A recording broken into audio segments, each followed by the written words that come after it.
right, check out this beauty. This is the Lusper dumbbell weight. As you can see on those numbers there, we got 25 pounds. It's currently sitting at, if you look at the arrow right there, 20 pounds, 15 pounds, 10. On the flip side, you can't see in 5.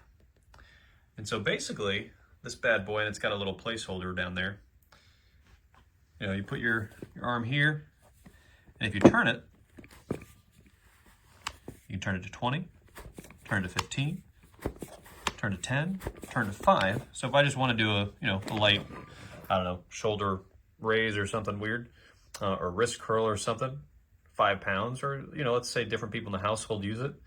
Wife wants to use 5 pounds, husband wants to use a little more.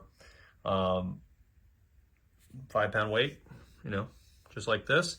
And you put it right back on, like this, and it sits there, and then you just rotate it back, go back to 10, you do 15, like this, see? Lift the 15 up. Then if I keep going, 20, 25.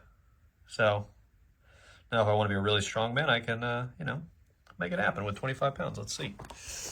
Oh yeah, there we go. That's 25 pounds. And then, yeah, pretty easy. There's not really much assembly. It's just order it, get it, and yeah, a range of pretty good 5 to 25 pound range.